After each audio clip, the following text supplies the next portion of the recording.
welcome. Welcome one and all, up here, down there, out there, all around. Welcome one and all to The Late Show. I'm your host, Stephen Colbert. Now, if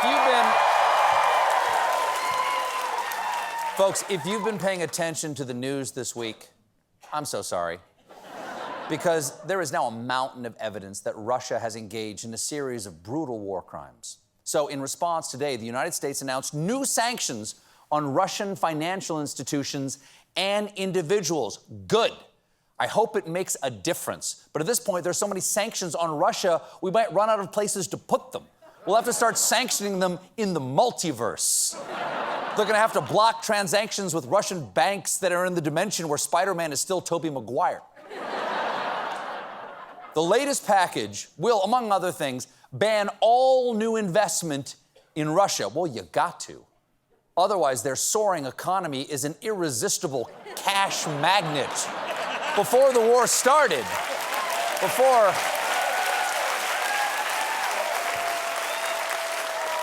Before the war started, I was ready to put all my money into their hot new ride-sharing app, Tuber. Yes, Tuber, you know their motto is potato. In addition, the administration has imposed what's known as full blocking sanctions on Russia's largest private bank, Alfa Bank, and its largest financial institution, Sberbank. That's Sberbank, and not, as I originally read it, Sperm Bank, which is the one bank where you want your assets frozen. The package, Sperm Bank. There you go. The package also includes sanctions on Vladimir Putin's adult children. He has acknowledged 2 daughters. And that's just what every child wants to hear. I love you, Daddy. I acknowledge you, too. Speaking of out-of-control billionaires, Tesla CEO and star of Douche Cassidy and the Crypto Kid, Elon Musk's. After years of tweeting silly memes and bad takes, while at the same time constantly criticizing Twitter's business practices, this week, Musk bought a 9.2% stake in Twitter, making him the largest single shareholder. Wait a second.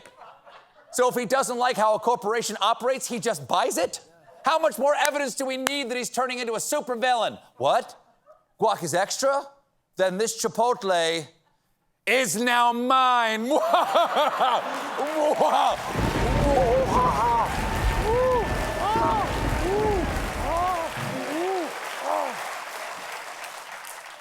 Now, where do I get my free refill? Musk's investment immediately caused a spike in the company's stock price. In fact, Musk has already made $800 million on his Twitter investment. $800 million is the most money ever made off Twitter without selling pictures of your feet. By the way, I give great bunion.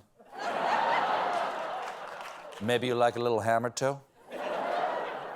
One of Musk's first tweets after his spending spree was a poll asking, "Do you want an edit button?" Sure. I mean, I'd rather you cancel the accounts of all the Nazis, but an edit button would be nice. Twitter responded,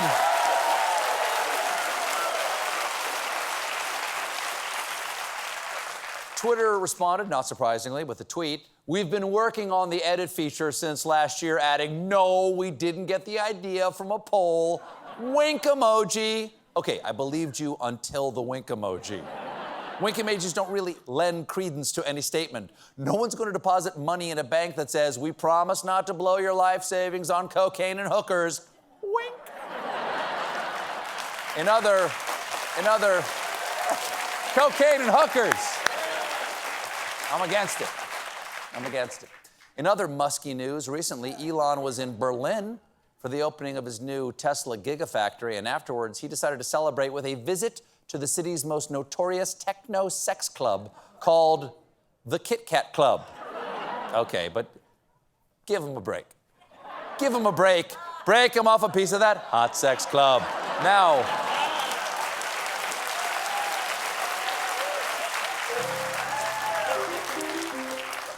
No one knows what Musk was wearing, but the Kit Kat Club's dress code includes leather, latex, lingerie, fancy dress, swimming gear, superhero outfits, or complete nudity. That is a daring mix. Nothing says sexy like a naked Batman wearing rubber gloves and a snorkel. Snorkel comes in handy. You're gonna want the snorkel. Or one of those nose clips. The Kit Kat Club was just the first stop for what some are calling a sex club crawl. Pro tip, do not crawl through a sex club. That's not spilled beer. I'm saying don't do it. This is a handy tip. Go ahead, crawl, do what you want. Elon. Musk's tour was cut short at the famously exclusive Berlin nightclub Berghain, prompting speculation that he had been denied entry. Oh, you're kidding. I don't care how exclusive Berghain may be. What club wouldn't want this on their dance floor? Ladies, that's also how he makes love. You like this, baby? You like this? I just bought 10% of Twitter. I can do this all night long.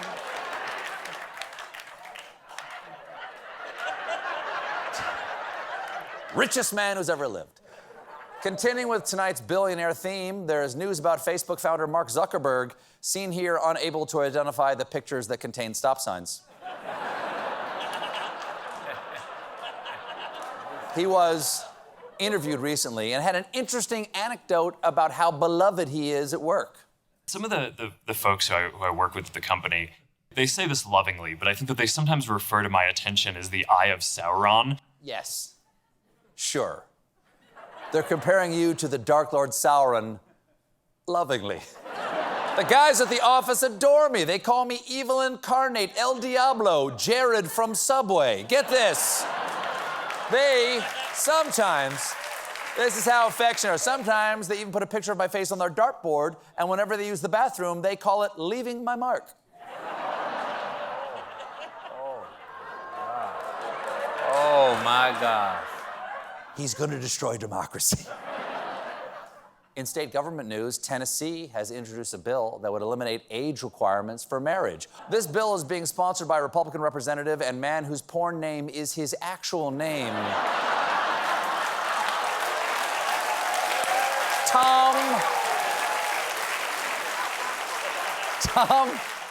Tom Leatherwood. That's why you gotta use sunscreen. I don't care if you're shooting outside.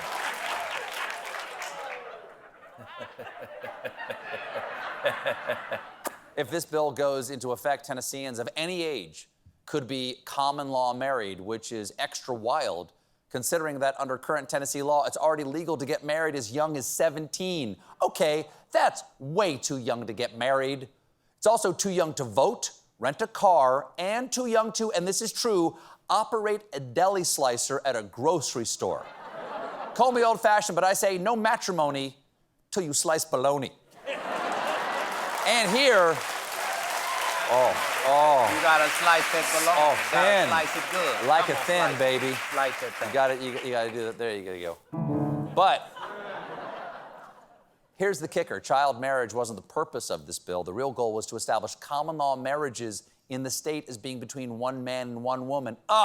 Don't you hate it when you're trying to write a homophobic bill and all people focus on how you accidentally legalized baby weddings? COVID's making a little comeback these days, and so is the COVID cray-cray, because right-wing activists have launched an amateur grand jury to vote on whether to indict Dr. Anthony Fauci. Okay, first, I want to point out all juries are amateur. It's tough to go pro on $23 a day. This amateur grand jury is a live-streamed event later this month that's being billed as the fair and balanced way to decide if Anthony Fauci should be indicted. Why? Quote, the people have spoken, and here's the proof, followed by just the words video, evidence, documents. Oh my God, all three court words? Fauci's in real trouble. Your Honor, lawyer, Exhibit A, proof, Evidence, document. All rise, case closed. If it please the court, may I approach the bailiff? You want to buy some weed? So, just saying, it's an amateur jury. But they are amateur arrest me? So who are these grand jurors? Why, it could be you. For as little as $25 and as much as $10,000 to be a VIP juror. It's perfect for anyone who's ever thought, I hate jury duty, but what if it costs 10 grand? Would I like it then? Now, there is one small thing. There is one small thing to keep in mind before you pay up and bring justice to Dr. Fauci for crimes of doing science. On its website, in fairly small font, they clarify that America's grand jury is a mock grand jury. It has no legal authority. Anti-vaxxers love it, but it doesn't do anything. It's the hydroxychloroquine of justice. But, turns out, doesn't do anything. Turns out it doesn't. But it's still worth the money because at the $2,500 juror level, you get one-night access to mingle with anti-vaccine celebs in the grand jury's green room. Yes, all the hottest anti-vaccine celebs. We're talking about Uncle Bill, Sue the Borax Gal, Ivermectin Horse, and of course, Nicki Minaj's cousin's friend's giant balls. We got a great show for you tonight. My guest is Anderson Cooper, but when we return, meanwhile, join us, won't you?